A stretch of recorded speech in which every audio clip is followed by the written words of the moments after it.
Assalamualaikum warahmatullahi wabarakatuh. Hai teman-teman, kembali lagi dengan saya Hoyrunisa, mahasiswi dari Universitas Bina Sarana Informatika, kelas 644C07, Fakultas Manajemen SDM. Kali ini di sini saya akan membahas tentang budget perubahan aktiva tetap dan budget kas.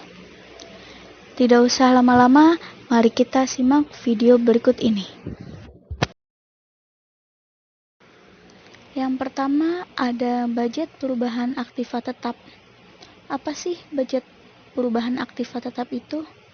Nah, budget perubahan aktiva tetap atau biasa disebut capital addition budget ialah budget yang merencanakan secara sistematis dan lebih terperinci tentang perubahan aktiva tetap dari waktu ke waktu selama periode tertentu.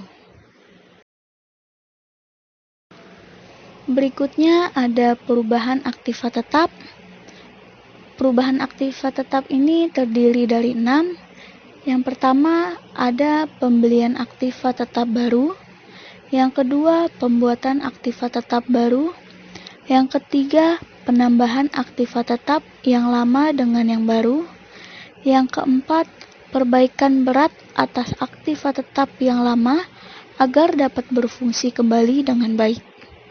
Yang kelima, penjualan aktiva tetap lama. Dan yang terakhir, keenam, pengurangan nilai aktiva tetap lama yang menjadi usang. Selanjutnya ada kegunaan budget perubahan aktiva tetap. Nah, untuk kegunaan budget perubahan aktiva tetap ini terbagi menjadi 2, yaitu secara umum dan secara khusus. Untuk yang secara umum ini, semua budget aktiva tetap mempunyai 3 kegunaan pokok, yaitu sebagai pedoman kerja, alat manajemen untuk menciptakan koordinasi kerja, dan melakukan evaluasi atau pengawasan.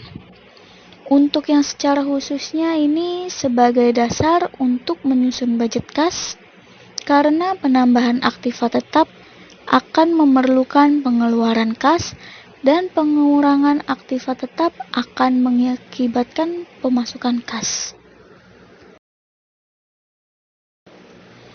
Berikutnya ada data dan informasi untuk menyusun budget perubahan aktiva tetap. Nah, untuk data dan informasinya apa saja sih? Yang pertama ada rencana produksi yang tertuang dalam budget unit yang akan diproduksikan. Yang kedua, rencana penjualan. Yang ketiga, kondisi aktiva tetap. Yang keempat, umur ekonomis aktiva tetap lama yang telah dimiliki perusahaan. Yang kelima, perkembangan dan kemajuan teknologi. Yang keenam, tersedianya modal yang dimiliki perusahaan. Dan yang terakhir, ketujuh, ada metode depresiasi aktiva tetap yang dipakai. Selanjutnya, bentuk budget perubahan aktiva tetap.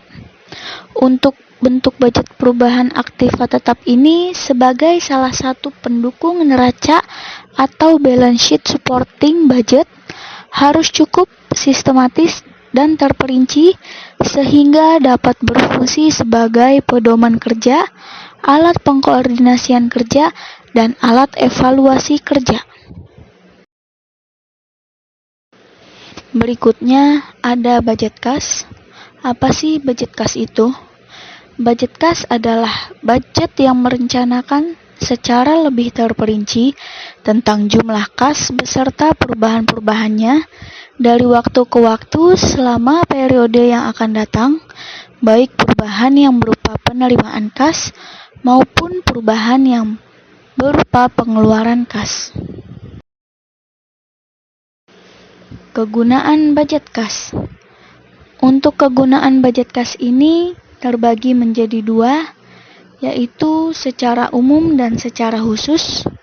Untuk yang secara umum yaitu semua budget yang termasuk budget kas mempunyai 3 kegunaan pokok, yaitu sebagai pedoman kerja, sebagai alat pengawasan kerja, yang membantu manajemen dalam memimpin jalannya perusahaan.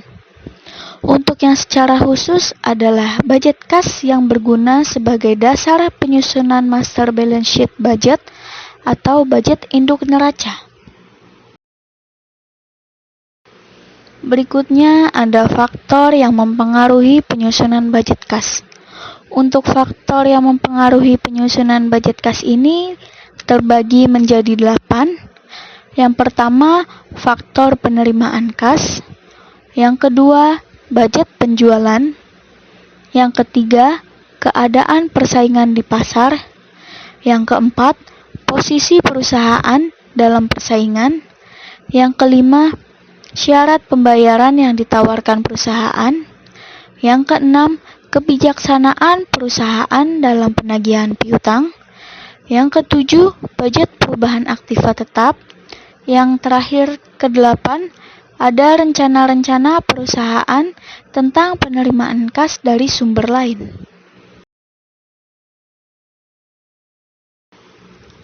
Faktor-faktor pengeluaran kas.